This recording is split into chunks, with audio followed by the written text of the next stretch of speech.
Hello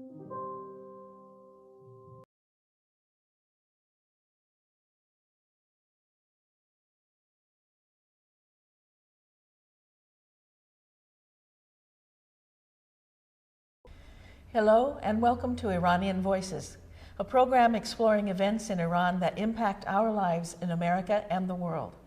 I am your host, Marilee Buster. On this program, we will be asking questions and exploring events you aren't likely to hear about through mainstream sources. We will be exploring Iran's democratic and human rights history and the human rights issues and violations in modern Iran.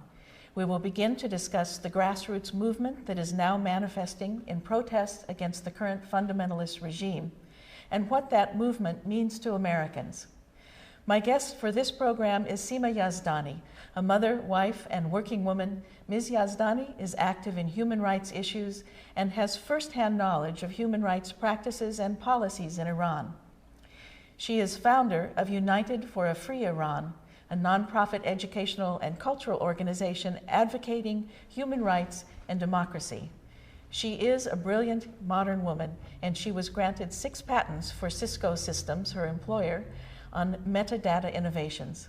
Sima Yazdani, welcome to Iranian Voices. Thank you very much. Thank you. It's an honor to be here. Thank you for inviting me. And thank you for having such a program and providing opportunity for us to present our perspective. You're welcome. I would like to start the questions about Iran and asking you about the pre-Shah Iran and what that was like. Very good question, because many times I wonder what is happening now in Iran. Where is the window for hope and or change? You have to look back and look at the past history and what has been happening. When I remember and do research and look at some of the important milestones and achievement that had been passed in the past 100 years, I start seeing the trend and the pattern. And that's Could you explain a little bit about what it was like for the viewers? Hopefully we'll have some American viewers, but I think Americans by and large don't know much of what it was like before the current regime. Yes, actually, if we go back at least 100 years back, we can even go all the way to ancient Persia. I mean, I have to say this is I recently found, and it was very interesting. Ancient Persians celebrated Women's Day. They had a day that they named it and after the name of one of their guardian angels, and then it was the Women's Day, and men would celebrate and bring gifts to women.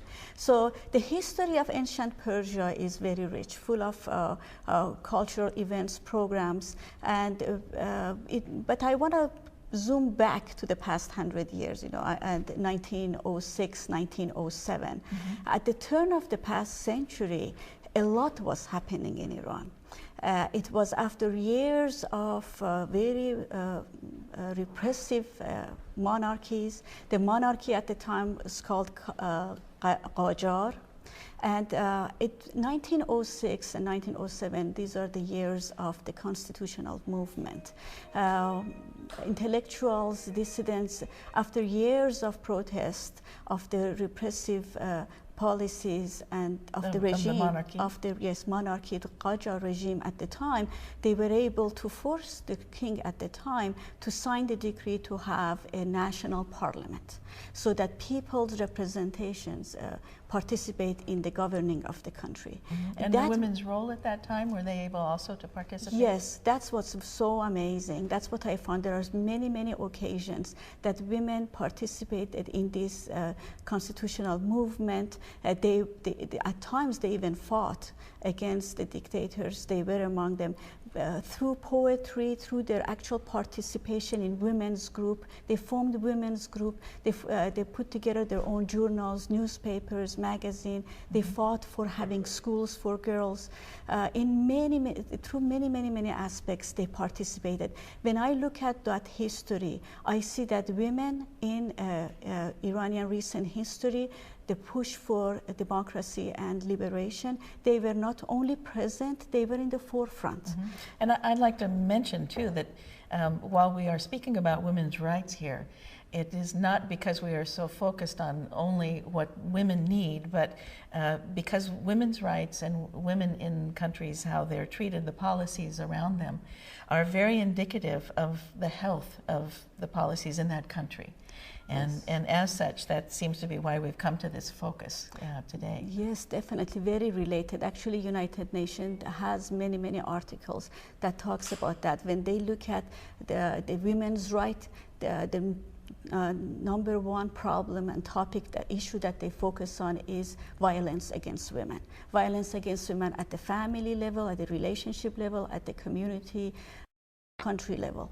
Actually, from that perspective, when we look at Iran, violence against women is institutionalized, legalized, promoted, and forced in the modern Iran by the regime. That's what's so different in Iran than the rest of the world. Because that's not traditional for Iran. No, we don't have that. And actually, when we go back, as I said, the constitutional movement, we have women who were activists, and they knew that participating in women's group, having women's school for girls, adds to their understanding, encourages their participation in the society. Strengthens the society. Exactly, what we call today women empowerment. They were active to bring that to the society at that time. I wanted to read a quote of one of those pioneers of the time to just create an atmosphere for you.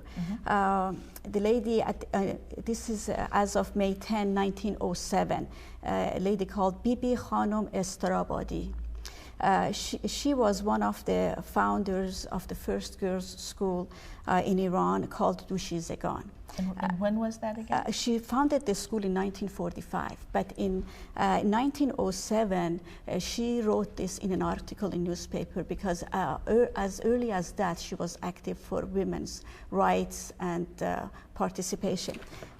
Just to look at that, at the time there was a newspaper called Tamaddon, which means civilization. She wrote an article in that newspaper saying some people with their own benefits in mind are afraid that if the women of the capital, which is Tehran, gained an understanding, they would no longer put up with oppression and would demand the rights that have long been denied. This is 1907. And women activists now in Iran, 100 years later, repeating the same sentence. The same cause, the same motivation, and they are being faced with the same enemy. At the time, they were the oppressors, primarily represented by the clerics, and who wanted to stick to the traditions that definitely would take away the freedom of choice from people, including women. So what happened to that movement then? There was a parliamentary movement, and yes. Then what happened? So parliament got formed. But 2 years later, of course, the king, with the collaboration of the corrupt mullahs of the time, they closed the parliament, bombed the parliament. But it took only 4 months. Uprising happened all over Iran, from Tabriz, Shiraz, Isfahan, Mashhad, southern Bandar Abbas. Uprising happened all over, and the freedom fighters came to the capital and reconvened the parliament and pushed back the corrupt king and the corrupt mullahs at that time. Who were already beginning the terrorism. Yes. So you see, and then we have many of these struggles. Every time people got together, got motivated, and they were willing to sacrifice and formed and got organized, they made a lot of progress. They moved forward. They passed laws. They were able to open their newspapers, their schools. But again, on the side, when we look at that history, there were always those corrupt mullahs that were always trying to be against that. And what do you think their motivation was? That's a very good question, Mary. The motivation is that their line of thinking is based on gender discrimination. Misogyny is the pillar of the cleric rule. Now, is that Islam in general? No, I don't think we need to draw the line. This is because it's Islam or non-Islam. If we look at back the Dark Ages or even prior to that, you see that it's about having control, complete control over your lives and your resources. Mm-hmm. It's all about that. So the religion becomes a tool here. And that's, we totally see that in Iran today, that how they utilize the religion, the Shiite belief, to say this is according to that faith, which is not true. The scholars in this field, they all see that this is a complete misinterpretation. It's just very demonic representation, and their own behavior, when you look at it, it explains. Yes, it belies yes. what they're speaking about, yes. as far as spiritual values and those things, then with their actions are actually yes. telling more. So what's interesting, the line I like to draw is that when Khomeini got in power, 1979, he took advantage of the vacuum of the organized freedom movement, because there were no organized freedom movement as a result of years of repression during the Shah's regime. So he used that, but the people were still asking for that freedom of speech, freedom of participation in the government. Let me just back up too, because the Shah was not part of the parliament. No, so so that's a very good question. Actually, the parliament that got formed in 1907 was called Iranian National Parliament, and it emphasized that it needs to be a representative of all the ethnic groups, regardless of the religion or race. When Khomeini got into power, they dismantled the previous parliament and they called it Islamic Parliament. So automatically they started taking these moves to crystallize the power under a select group of the mullahs. So there was already a parliament and a declaration in place. Yes. 1907. 1907. And then the coup that we know now was supported by the CIA to install the Shah. That was 1950s. In the 1950s that happened. So in 1950s, we had been having parliamentary participation for some time. So it was still active at that yes. time. Another element was the role of the colonialism.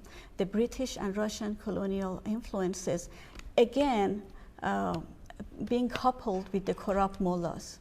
So we always see that these corrupt mullahs always had this support, and they wanted to have the support of these colonial powers. And they allowed their influence in order to push back people participation and push back the trend toward democracy. Mm-hmm. We see that very clearly. We see that how mullahs opposed Mossadegh and his progress plans. Mossadegh was the Mossadegh was actually the prominent democratic prime minister we had in 1950s, that he came to power with the popular uprising. So it represents that in our Iranian recent history, that Iranian people have been struggling to gain democracy. That was, the constitutional movement, a big achievement. The rise of Mossadegh to power was the next big achievement. And then with respect to women, women protested to have right to vote. And that happened after that. Again, mullahs opposed that. So we see in every one of these significant milestones that Iranian people progress toward democracy. These corrupt mullahs are standing against the people. Mm-hmm. And where were they getting their power from? Well, they were Iranian culture is a multicultural, with many ethnic groups, many religions. Actually, I was raised in Isfahan. It's a very good examples of that. Many friends who were Armenian, who were Jewish, who were Baha'is, who were Zoroastrian. I mean, you could easily find members of those faiths in your neighborhood, and you would be friends, or you would meet them in schools. At least I did. And you could, but your belief, your religious belief was yours, personal, and then there are traditions, programs, depending on the family participation. It was, at the end of the day, your choice. That's key. It's not about forcing this religion or that religion. What the regime did after coming to power, it wasn't even less than a month. It was in March of 1979 that they announced that there needs to be compulsory veiling. And the women were among the first major social sectors and groups that protested. They poured into the streets. And this is at that time you mentioned when the Shah was ousted, yes, and there was the uprising, that left a void in many of the important offices around, and that the mullahs and the fundamentalists moved in very quickly to fill those places. Yes, many of the leaders and intellectuals were still in prison, and people opened the doors of the prison, That released the Shah them. had imprisoned? Yes, so they hardly had any chance to get organized groups. So the regime got in power without any legitimacy. So they started attacking any movement towards getting organized and getting societies formed. So they would send these paramilitary groups, just like what's happening in Iraq, you see, to attack these organizations and their offices. Many newspapers and magazines opened because there was just a new opportunity for freedom because of the Shah dictatorship was ousted. So many groups started getting formed, many newspapers got founded, but again the regime was just too busy attacking them and again trying to suppress that freedom of expression and a little bit of political freedom. They seem to have a gained. sophisticated understanding of what works to bring to power and what's how important it is to either have the choice for the liberty and the freedom to speak, or how important it is if you want to oppress that so that you can keep a group in. They're very sophisticated in their knowledge and workings. Yeah, they all. So I think. So 1 month after, you said, 1 month after coming into power. Yeah, they announced that you gotta cover your hair and you gotta, they announced, how your outfit should be, and that trend still continues and it's getting worse. So. And why didn't people just say no and not wear them? And they did. That's exactly what I want to say. That one of the first protests, even though people were at the time very optimistic, there is a change of regime and there's an opportunity for progress. But again, that's what the regime did. It was a big warning sign. And many intellectuals who could have enough foresight for the future, even women with Islamic belief who were covering their hair, they joined the protest against the government's decree. And many who are leading the resistance movement today, at the time, they were side by side with all the other women who did not want to choose to cover their hair. And at that time, I would say that was when the regime declared its war against people of Iran who wanted freedom and liberty. And how? How did they do that? So, it's very symbolic. I don't want to let the covering your hair is symbolic of the fact that you have no control over your life. I dictate to you what to wear, what to say, where to go, what field to study, what jobs you can do, how you can travel, any custody right. So from that point on, regime started moving away from international standards of human rights and women's rights, and specific women's rights Iranian women have gained over that 7 years at that time. And it took only 2 years after the revolution that we had such a repressive crackdown on personal freedoms, on political freedoms, on freedom of expression. And I've heard of it happening that women on the streets might be targeted by police for having a headscarf that is a little too far back, shows too much hair, or if they have a color on, they certainly can't wear lipstick or anything that makeup. If you look at their government's, Iranian regime's penal codes and civil code, you see that they consider all of these a violation of morality. And so they are jailed, or? Yes, so they are condemned to have slashes, so they take you to prison, and so many of slashes, and then so many months, so many years of prison sentence. And at that point, any resistance toward that ruling, your sentence gets worse. there were many, many occasions that the defending lawyer in the court defending the human rights activists and women rights activists, they were arrested. The lawyers were. The lawyers got arrested.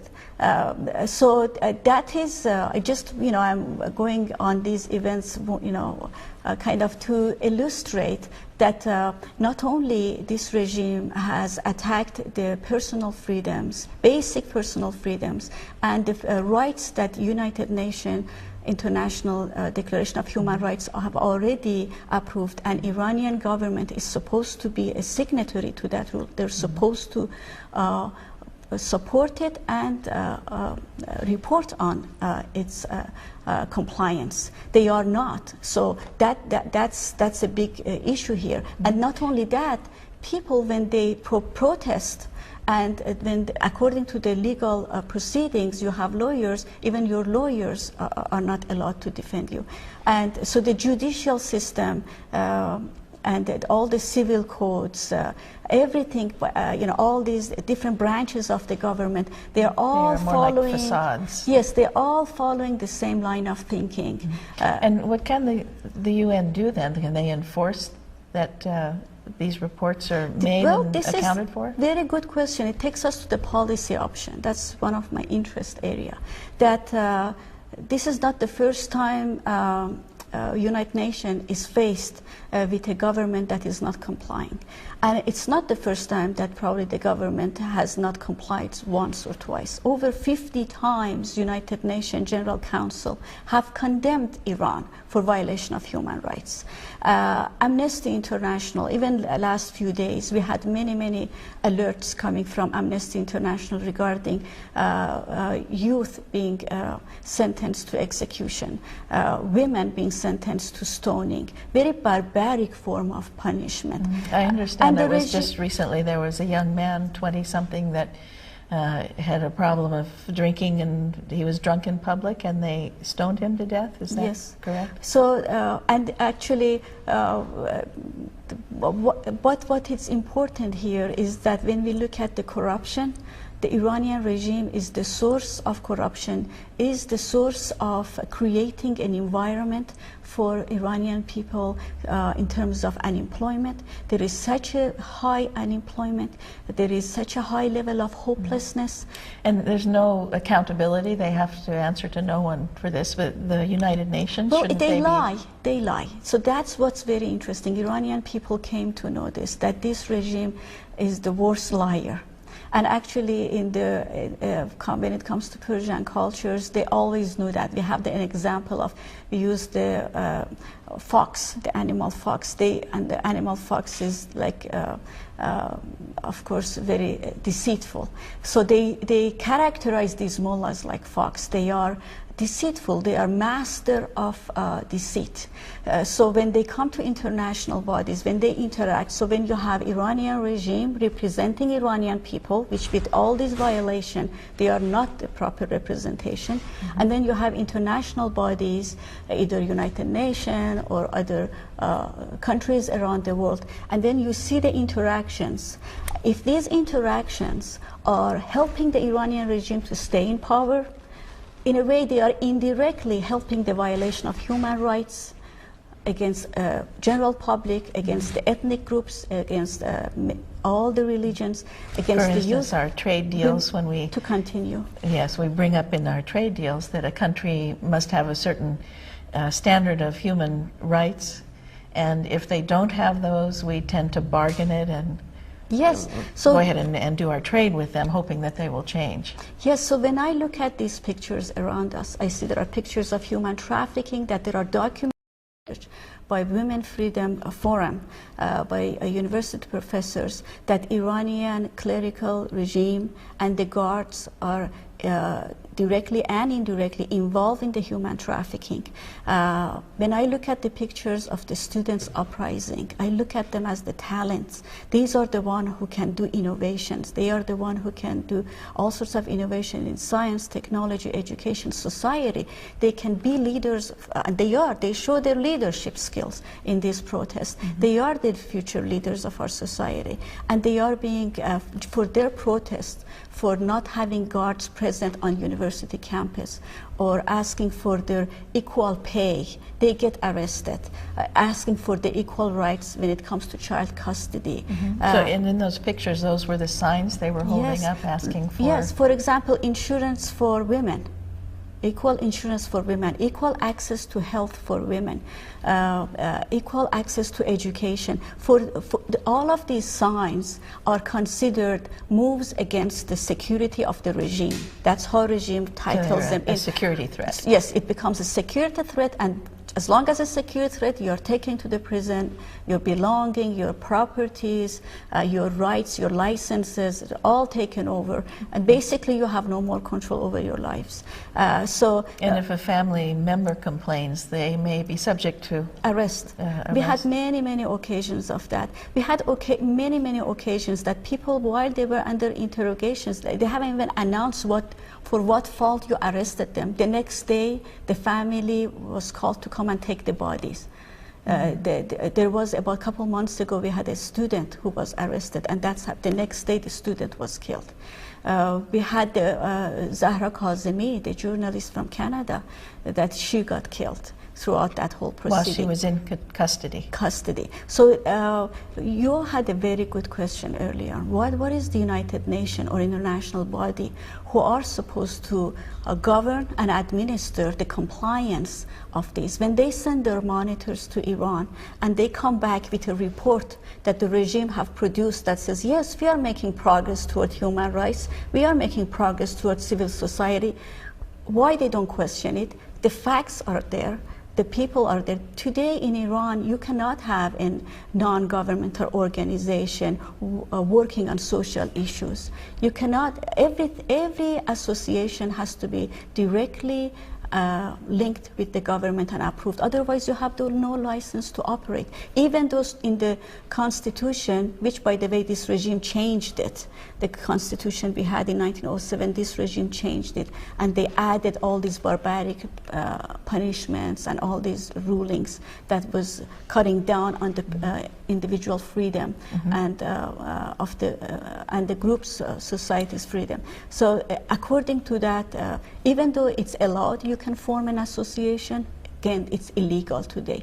So there are, if you look at it from a very objective perspective, just like a researcher, a good, honest scholar and researcher, you go in, there are many, many reasons that Iranian regime should not be allowed into United Nations. The seat should be given to true representative of Iranian people who are suffering. You see them. These are in these pictures. They risk their lives, they risk their future, their education in universities to get out and hold signs and take pictures. Look, they are many of them covering their faces because they know they could be immediately identified. You and I had spoken about these pictures before the program, because when an American looks at these pictures, they look pretty benign and look like a protest that might happen anywhere in America.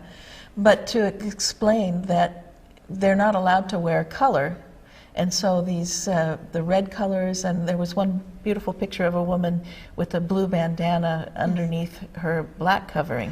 But that is actually something she's doing in violation of the law. It's an expression. I mean, look at here, people all sorts of T-shirts with messages or bumper stickers. What are they doing? They're expressing how they feel, what they think.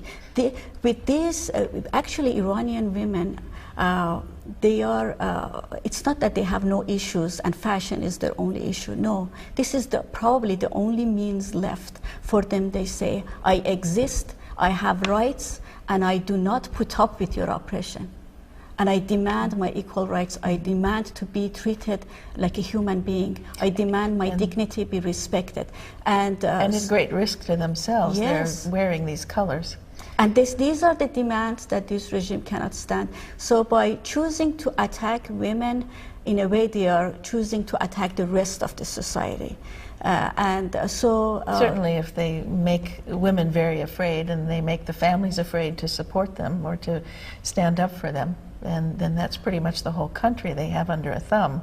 Exactly. And now tell me a little bit about, there is this grassroots movement that we're beginning to see. These are the people who are protesting. Yes. This was not just a spontaneous protest. This is actually organized. Yeah, you can see that with every small protest, you can be arrested, your property can be confiscated, your right to finish your education can be taken away, your right to have a job, or probably travel, leave the country. All those, you can easily lose all those rights. You become an object, complete control under the regime.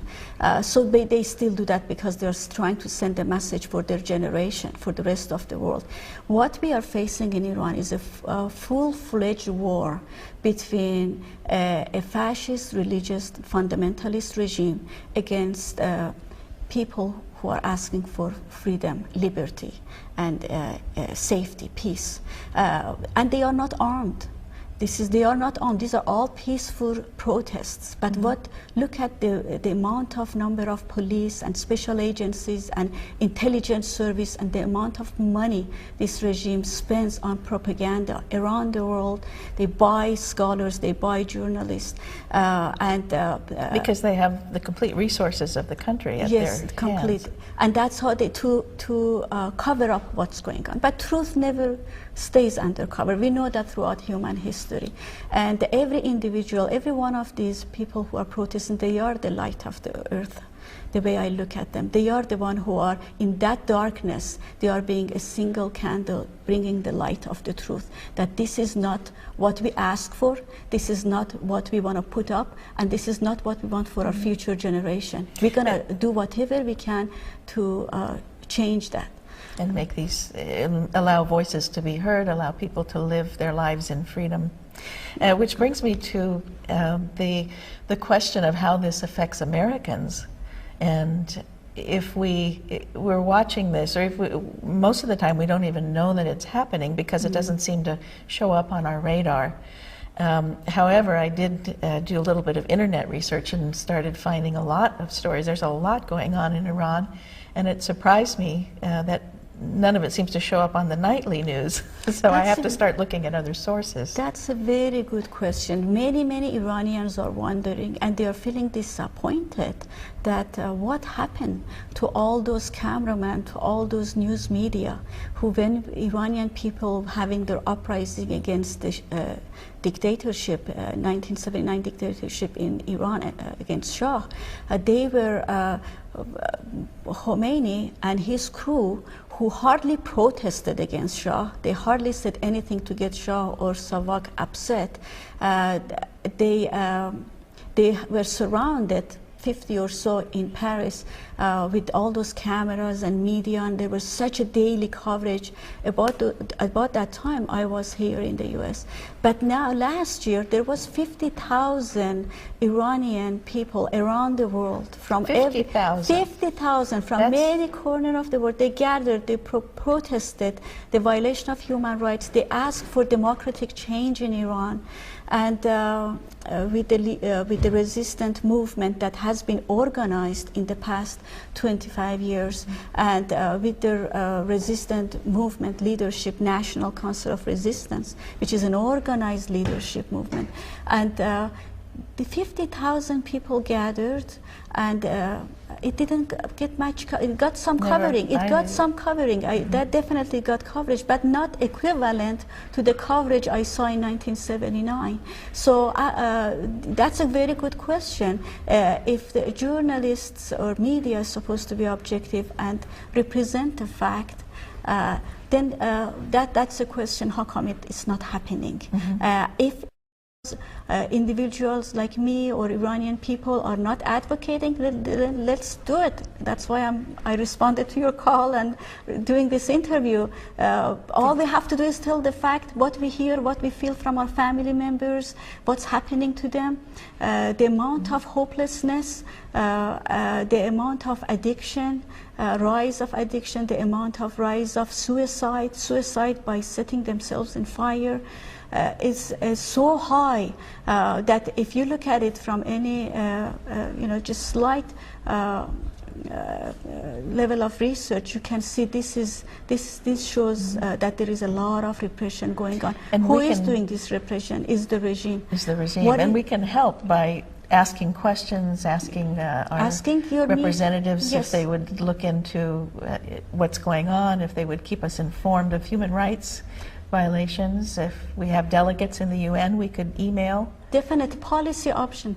There are many policies. There are very important policy options here. It doesn't require any spending of any budget, U.S. budget or any other country's budget. Iranian people, just like any individual who want to defend their home, they want to defend the security of their own country. They consider the regime is the #1 enemy who is threatening their personal security, their family's security, and their country's security. They need to be supported, morally supported. We don't need any invasion. Any war against Iran would actually help the regime to stay in power. The war would help them to stay in power. Yes, so definitely that's not a good option. Continuing the so-called negotiation and appeasement, and as a result of that, ignoring the opposition and the organized resistance movement that is happening is also definitely not helping. It's have been prolonging the life of this regime. The life of this regime got prolonged. This regime is financing terrorism around the world. Now, if people couldn't believe it before, look what's happening in Iraq now. Look what happened in Lebanon a year ago. This regime is financing any effort that destabilizes the security of the Middle East, and any terrorist group that may want to attack let's say Western countries and much US. of their financing comes out of the sale of the resources, the oil out of sale Iran. of the oil of Iran, rather than the funding to be spent on development projects, on building the opportunities for youth to have employment, so they can have a decent earning, they can have a decent life, they can get married, they can buy properties. They cannot do any of those. The inflation is just mind-boggling. As a point too, I remember you telling me about where you grew up in Isfahan, and how across the street from your home there was a school. And I mentioned at the beginning of the show about your first-hand experience. Tell me about that school. Actually, it was the youth organization facility. It was a very nice youth organization with the nice lawn, amphitheaters, that art programs could be presented, classrooms, and it was connected. Community center. A community center connected to a couple of colleges, I think, in the city. At that time, I was in high school, so I couldn't use it much. But I heard after revolution, the regime closed down that place, and then later on opened it up as a place to train the paramilitary group and suicide bombers. This regime actually advertises in their own paper that they hire people, men or women, to come and be trained to so-called export Iranian regime's form of justice to the world. And why would someone do that if they were? Brainwashing takes different shape and form. But at the end of the day, when I look at it, because my work is with NGOs and international development, the root is that when there is hopelessness, when there is no opportunity for development, when there is no empowerment, personal empowerment, you are trained to believe that you have no control over your lives, and you need to follow these directions to have a salvation. And told often enough that if the way to salvation and the way to heaven is one certain way that they keep repeating.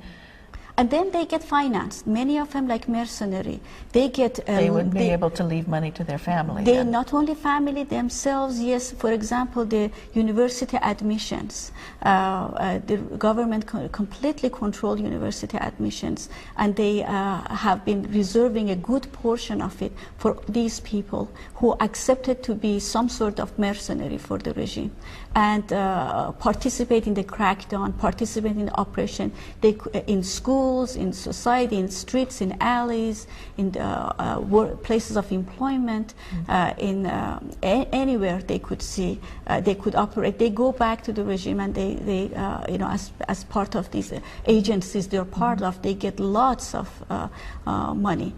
So it's a form of lucrative employment to participate in the destruction that the regime is doing. Which would be very tempting if you were living in a culture and society where you were looking at very high unemployment and inflation and repression by government and certain jailing just for simple things, or you could become a friend to the government and be paid a lot of money and live a very nice, comfortable lifestyle. Yeah, it's like a mafia system. When you look at it, so as you said, it's sophisticated, the regime is sophisticated. Yes, they studied how Hitler operated, how Mussolini operated, how the mafia system and gangs operate in communities, and leverage all the lessons and best practices of dark ages.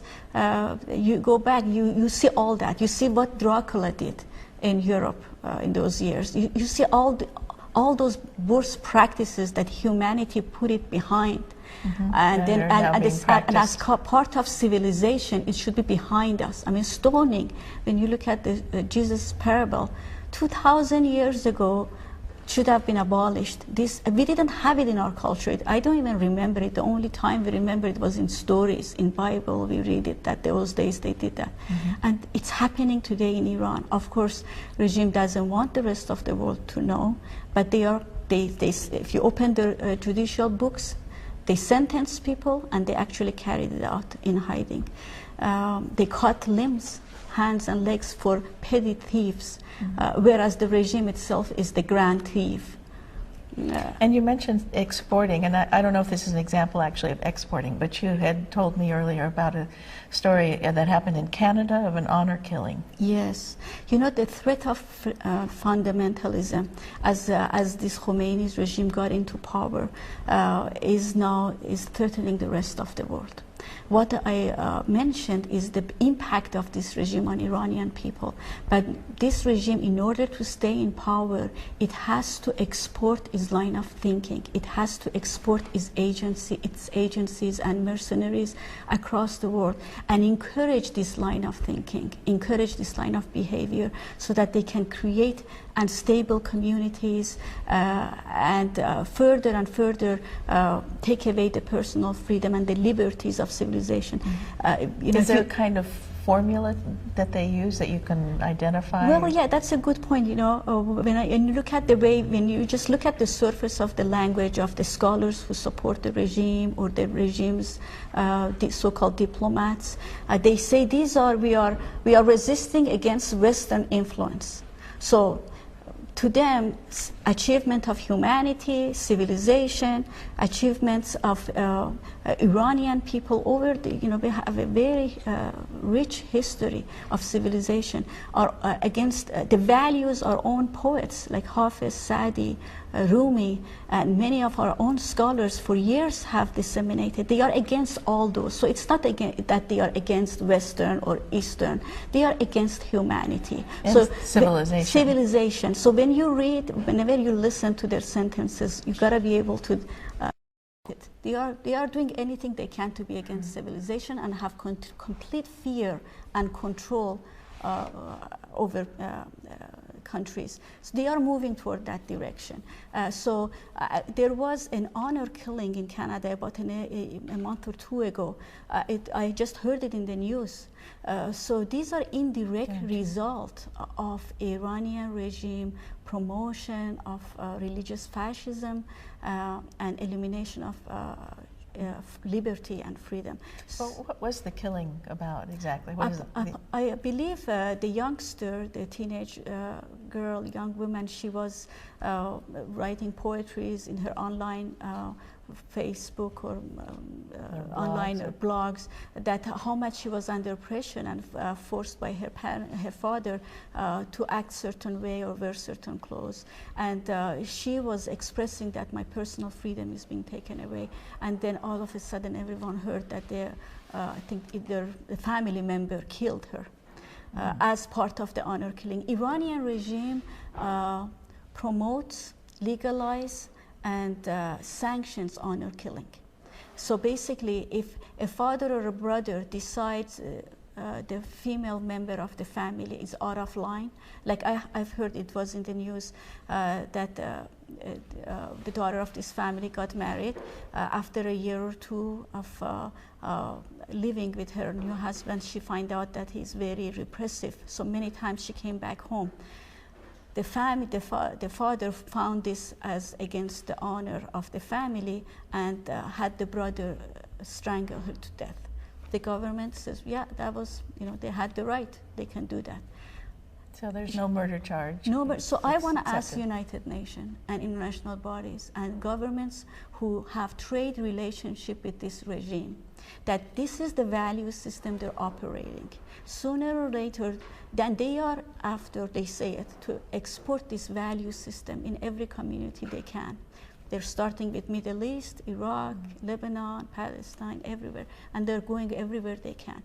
And to ask why, if we have some leverage that we can use, why we're not using it. So the idea here is be alongside of Iranian people who have suffered and who have sent all these messages with their protest, and the fact that they got organized, they have very organized resistance movement under the ground, and they're, as you said, grassroots moving forward, and align with them. We have a common enemy and isolate this regime. Actually, the resistance movement is so much against the violence, is so much in support of a human rights declaration that they actually announced as part of their charter, they had a big charter about the freedom of the press, freedom of women, freedom of religious practices, freedom of ethnic groups, freedom of associations, and then one of it was removal of execution as a form of sentencing.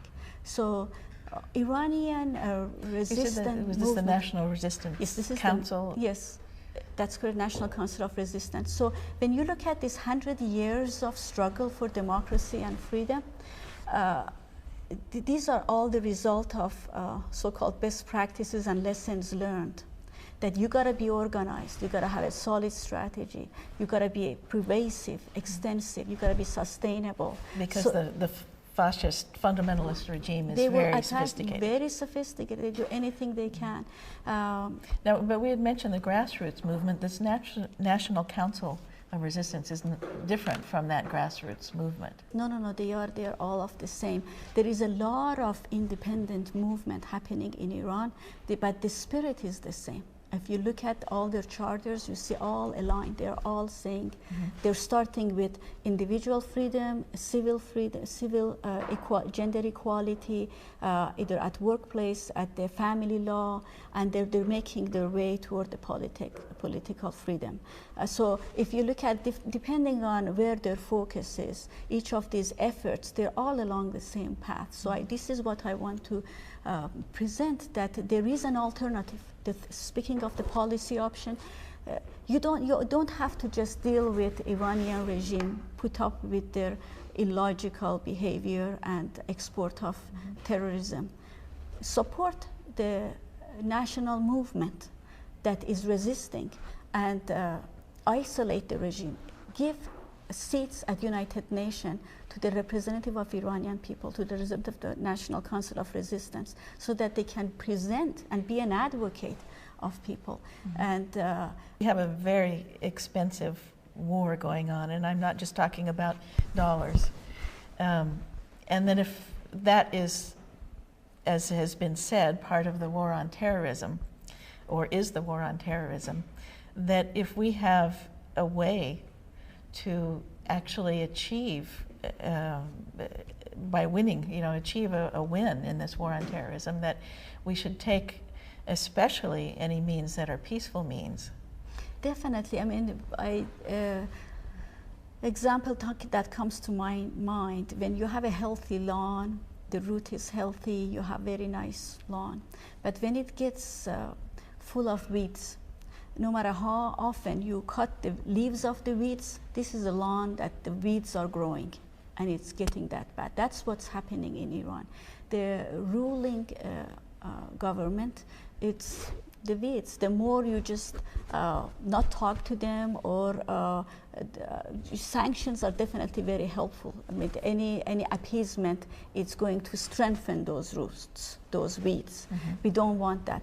But what you want is strengthen the people, the foundation, which is the population of that country. The population of that country has not put up with the repression of this regime. Otherwise, this regime did not have to execute and hang 10 people at a time at the corner, at the street corners. We had that in the recent months that has been happening, or cut hands and legs in public to create fear. If this was a regime that people have put up and they were going out about their own ways, the regime didn't have to do that. So there are very clear evidence that a very healthy, strong, organized, and expansive movement against this regime. They need international help not to strengthen the regime. Instead, they strengthen the resistance movement. Help to be asking some accountability of the regime, and to be able to send in monitors that can look more deeply, or they're just not allowed to look. So they are not allowed, but what do? You accept that? No. Then you say, okay, then you cannot be a representative of this country in UN. You have to give the seat to an organizations or an organization who will give the figures. Representation, yes. So there are policy options. The U.S. Congressmen, congresswomen, senators, members of the media. We need to reach out to them and tell them, this is what we are hearing. We don't want to. I mean, we are putting U.S. In a difficult position by not standing up to the Iranian regime. And so that's, as individuals, that's what you would like to see happen, is to have more individuals trying to contact the leaders, whoever is their community leaders, their presidential candidates, their UN delegates, their congressmen and women. And provide, I mean, this is the age of information. This is a knowledge, age of knowledge. The more you learn, the more you understand, just like the letter I read earlier. The more you can resist and take actions to remove the barrier for development and progress. If we ignore what's happening in Iran and the growth of fundamentalism, it's gonna eventually, directly and indirectly, impact. So as a member of this society, I like to encourage my colleagues at wherever I am, at work, at school, and friends, family, that voice your opposition. Talk to the members of the media, talk to the members of the parliament in any country, and let them know, when you have relationship with this government, consider this. They are the worst enemy of their own people. Do you want to have a trade relationship with them, to encourage them to continue that atrocities, which will eventually impact your own country?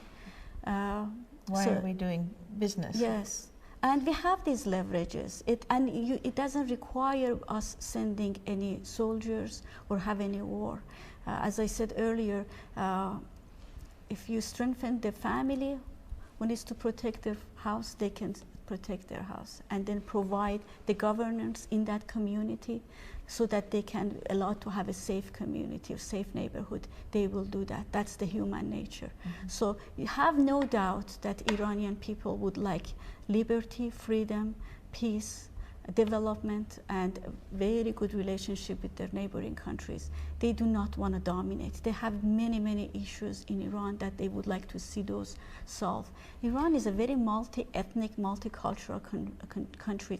People by default, they are fine with diversity, and therefore they can be actually a catalyst in bringing stability and peace in the region. Let me ask you about your website, the United for a Free Iran. Yes. And what can people expect to find if they go to that website? I am still working on that website, but I am planning to build a social network among people around the world who would like to see freedom and democracy in Iran. They could be Iranian or non-Iranian, and they would participate in activities, either participate in the research, participate in cultural, educational, and advocacy programs that would help create that policy option, policy change, as I mentioned. Also, but there are a number of organizations, especially Women Freedom Forum.org has plenty of research material and news regarding the Iranian women movement, the grassroots. I understand the United Nations has a council and I forgot to write down the information, but because we're taping this on International Women's Day, and there was a celebration in San Jose with some speakers, and the United Nations was a contributor or sponsor to that. I went to the website for one of those parties and found a wealth of information Yes. about what was going on with United Nations. So if people wanted to explore that online, I think then they could we could also help support what's happening by getting in touch and becoming members of some of those organizations, or just writing in and asking questions and finding out what's happening. Definitely. I did, I think, the declaration of UNIFEM. Today I was reading that they announced the top issue of 200,000 people who signed that declaration. The top issue is violence against women. So if this is the top issue around the world, in Iran we have violence against women that is sanctioned, legalized, and operated by the regime. So you can see how bad it can be at the family level, as I mentioned with the Honor Clinic. So definitely people can sign up, go to those websites, but definitely try to align these protests and advocacy toward a policy change. And definitely, if I wanted to summarize, is that the Iranian people's movement for democracy and freedom has a very strong history in the past 100 years, major milestones, and the international community can definitely help and strengthen it by at least So it's not like we even have to teach anything to bring those about. We just need to remove the block. Exactly. Reflect them. Let the news reach you. Let the news reach you and support them. Announce your solidarity. This can give a big moral boost to all these women who's protesting. Thank you, Seema, for being our guest tonight and for giving us such important information, and I appreciate your time here with us. Thank you. In conclusion, I would just like to add that we do have an alternative to consider, and that is demanding from our leaders that human rights violations become topics of grave importance. If we appease Iran's fundamentalist regime rather than demanding changes, we risk our safety at home.